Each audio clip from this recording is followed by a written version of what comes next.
रात का समय था। गांव के किनारे एक टूटी फूटी कोठरी से अजीब सी आवाजें आ रही थीं। हवा में धूप और हवन की महक थी, लेकिन उसमें कुछ सड़ा हुआ सा गंध भी मिला हुआ था। उस कोठरी के बीचों बीच एक बंगाली औरत बैठी थी। उसके सामने तांबे का बड़ा थाल रखा था, जिसमें नींबू, लाल धागा, राख और कुछ हड्डियां पड़ी थीं। दीपक की लौ अजीब तरह से डगमगा रही थी।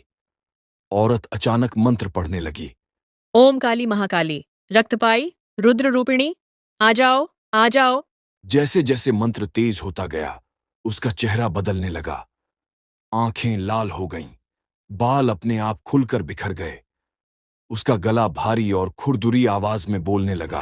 अचानक कोठरी का दरवाजा अपने आप बंद हो गया। हवा ठंडी हो गई और चारों तरफ सन्नाटा छा गया। वहां कमरे में बंगाली औरत के सामने एक काली चुड़ैल खड़ी थी। चुड़ैल गरजती हुई, क्यों पुकारा मुझे? मुझे बुलाने के लिए तुम्हें सजा भुगतनी होगी। बंगाली औरत जमीन पर गिरते गिरते संभली और कांपती हुई बोली। बंगाली औरत, मुझे शक्ति चाहिए, अपने दुश्मनों को खत्म करने की शक्ति। तुम मेरी मदद करो काली। मैं तुम्हारी पूजा करूंगी, तुम्हें रक्त चढ़ाऊंगी। चुड़ैल जोर से हंसी। चुड़ैल, रक्त, शक्ति, तुम्हें पता भी है मेरे साथ समझौता करने का मतलब क्या है? तुम्हारा शरीर अब मेरा है, तुम्हारी आत्मा अब मेरी है। बाहर कुछ गांव वाले छिपकर यह सब देख रहे थे। रामू, जो गांव का सबसे बहादुर आदमी माना जाता था, धीरे से बोला। ये औरत तो पूरी तरह चुड़ैल के कब्जे में चली गई है। हमें कुछ करना होगा, वरना ये पूरे गांव को बर्बाद कर देगी। बगल में खड़ी गीता कांपते हुए बोली। ना, नहीं, पास मत जाना। देखो उसकी आंखें, वो इंसान नहीं रही। अंदर औरत का चेहरा पूरी तरह बदल चुका था। उसकी हंसी कोठरी की दीवारों से टकराकर बाहर तक सुनाई दे रही थी। बंगाली औरत के शरीर के अंदर वह काली चुड़ैल घुस गई थी। औरत ने अपने हाथ में चाकू उठाया और अपने हाथ की उंगली काट दी। खून की बूंदें जमीन पर गिरते ही वहां से धुआं उठने लगा।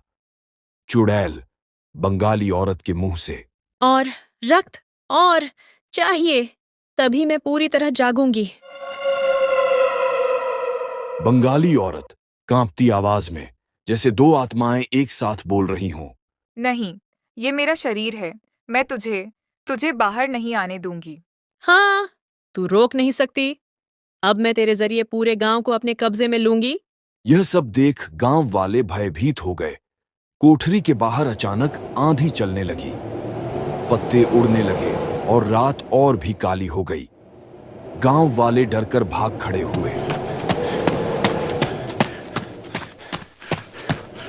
अगले दिन गांव में अजीब घटनाएं होने लगीं।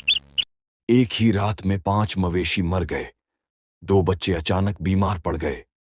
औरतें कहने लगीं कि रात में कोठरी से किसी औरत की चीख सुनाई देती है। गांव के चौपाल पर सब इकट्ठा हुए। रामू, ये सब उस बंगाली औरत की करामात है। जब से उसने वो तांत्रिक पूजा की है, गांव में चैन नहीं रहा। गीता डरते हुए। कल रात देखा नहीं कैसे उसने काली चुड़ैल को बुलाया। वो हवा में कैसे उड़ रही थी, उसकी लाल आंखें, उसका अपना उंगली काटना। मुझे तो सोच के ही डर लग रहा है। गीता की बात सुन गांव वाले डर के मारे सहम गए। इसी बीच वो औरत अचानक गांव के बीच आ खड़ी हुई। उसके बाल बिखरे थे, होठों पर अजीब सी मुस्कान थी। बंगाली औरत खुरदुरी आवाज में। तुम सब मुझे रोक नहीं सकते। मैं अब काली हूँ। तुम्हारे गांव का विनाश मेरा खेल होगा। गांव वाले दहशत में भाग गए। गांव पर डर का साया पूरी तरह छा गया। गांव के बुजुर्गों ने तय किया कि अब किसी तांत्रिक को बुलाना होगा। अगले दिन पास के कस्बे से आचार्य गोविंदनाथ नामक तांत्रिक आया। उसकी लंबी दाढ़ी थी, गले में रुद्राक्ष और हाथ में तांबे का त्रिशूल। जैसे ही वह कोठरी पहुंचा, उसने आंखें बंद करके कहा, तांत्रिक, ये साधारण आत्मा नहीं है, ये एक शापित चुड़ैल है। 100 साल पहले इसे जिंदा जलाया गया था। इसकी आत्मा अब भी बदला चाहती है। रामू, तो इसका अंत कैसे होगा? इसका अंत केवल रक्त और अग्नि से होगा। अमावस्या की रात यज्ञ करना होगा। अचानक कोठरी से कर्कश हंसी गूंजी। चुड़ैल भीतर से। तू सोचता है मुझे हरा देगा? तेरे मंत्र मेरी आग बुझा नहीं सकते। काली चुड़ैल वहां प्रकट हुई और जोर जोर से हंसने लगी। उसी समय तांत्रिक मंत्र पढ़ने लगा, लेकिन काली चुड़ैल ने उस तांत्रिक को अपनी शक्तियों से जमीन पर गिरा दिया और वहां से गायब हो गई।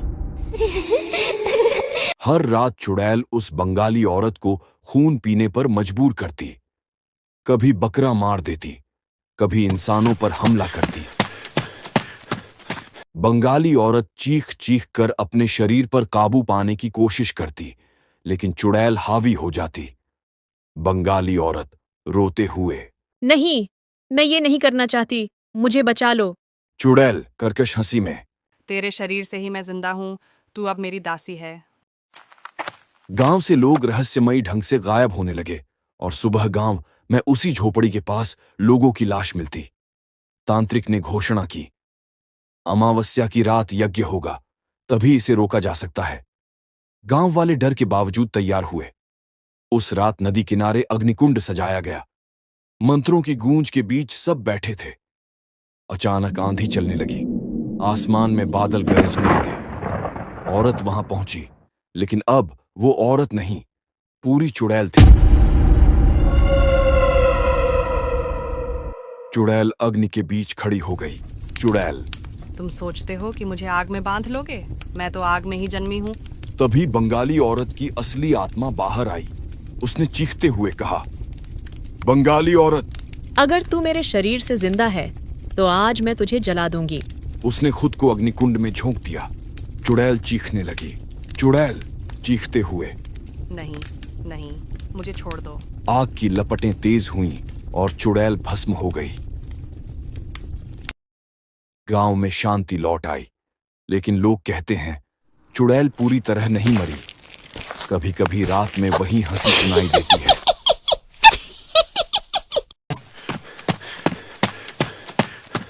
जली हुई कोठरी आज भी खंडहर बनकर खड़ी है।